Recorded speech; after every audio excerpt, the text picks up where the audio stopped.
This is the third and final video in this little mini series on picking. And I'm doing all these at the same time. So you can see that I still actually have my doorknob. So let's go over really quickly what we did in the first video is we talked about the doorknob analogy or using like a combination lock. We wanted to keep everything nice and loose. And we talked about the handwriting, making sure that we start big, and it's okay to take as many steps back as we need so that we can take infinite steps forward. So go with big movements when we're picking, and then we'll get more finer and finer and refined and smaller over time, but we want to retrain our muscles.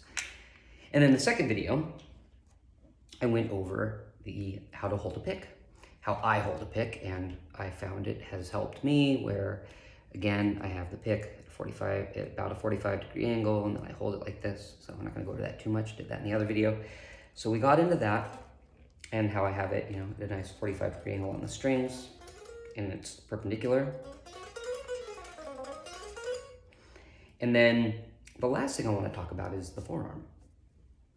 I'm actually gonna put the guitar down.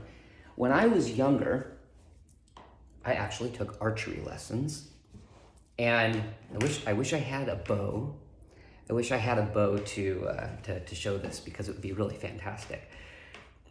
But there was something really interesting that I had to do, and if you ever have taken archery lessons, then you will have perhaps learned this too, which is I'm right-handed, so I would be holding the bow with my left hand, and then you draw the string and you let it go. Boom, you let the arrow go.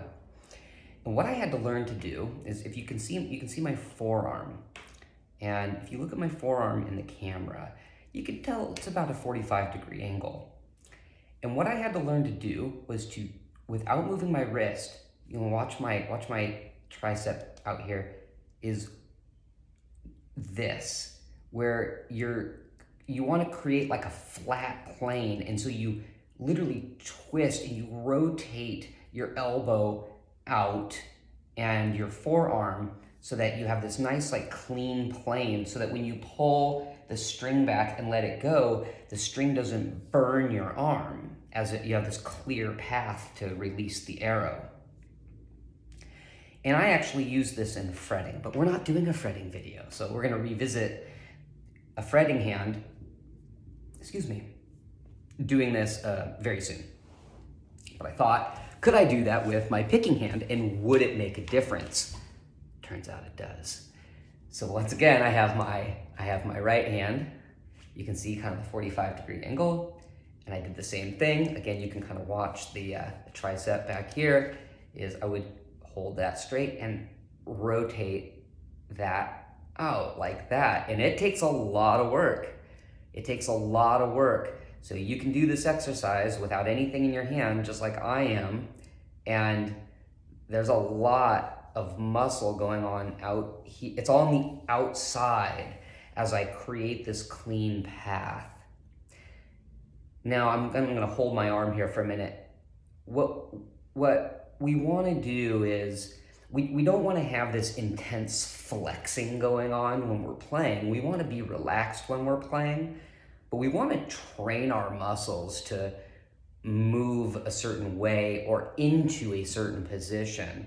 So if we do this exercise and we just hold that there and then we release, you can hold it there for, if you're gonna use the time under tension technique, the principle, you could hold that for 45 seconds to a minute, relax. You wouldn't do HIIT, you definitely wanna just kind of hold the tension there for about 45 seconds to a minute, release for 30 seconds, go at it again, hold it there, and do this for a couple of weeks so that you're really building up that ability to keep this plane flat. So when I get my guitar, one of the things I do, I talked in the last video about holding a pick, how there are guitar players where, like when I look at videos of Steve Vai, I can see like his hands curled up at the end, and I don't know why he personally does that, but for a lot of people, if your hand is kind of drooping down, raising your outer fingers can make you have that nice perpendicular angle of the pick to the string.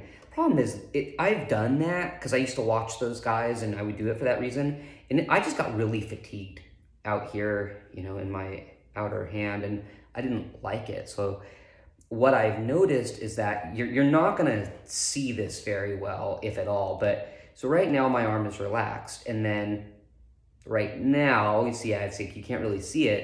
I've actually, let's see if I do this. Right now I'm doing that move where I'm creating that flat plane with my inner forearm, and by doing that, I also tend to keep my arm kind of cocked back like this, so it's a bit higher, and that is allowing me to use like my shoulder and more of this entire quadrant of my body.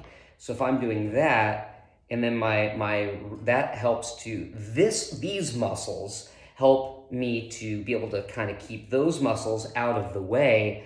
And the hand, by doing that, it keeps my hand looser, by the way. So if my hand is relaxed and I do this, it's somewhat loose. But if I do that, and then I do this, like, I have like infinite motion there. It's crazy. So I do that, and I hold the pick, and now, sorry, I'm playing very sloppy, but it just opens everything up. And the other thing that's amazing is that when you get your arm used to being in this position,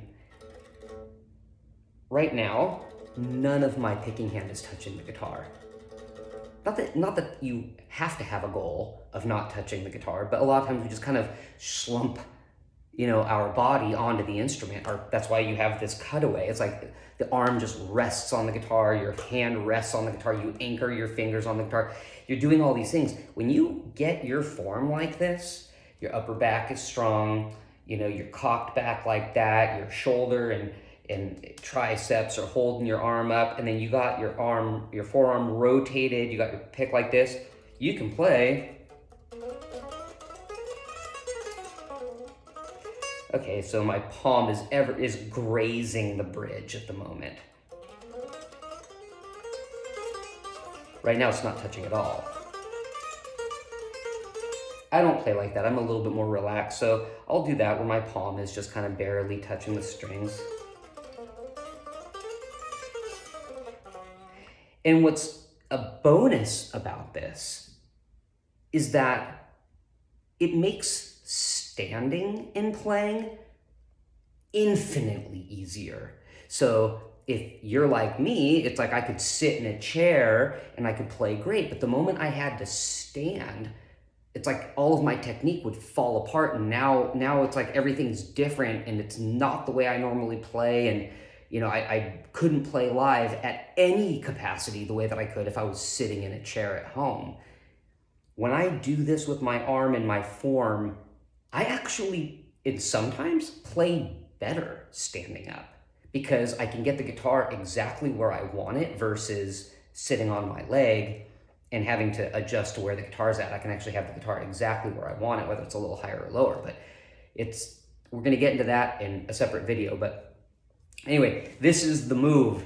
Imagine holding a bow. I wish I had a bow to show it, and then turning those inner forearms out and holding your pick like this. So you put all three things together and practice that, and hopefully those three things put together, you should be a substantially looser, more flexible, and eventually way faster guitar player.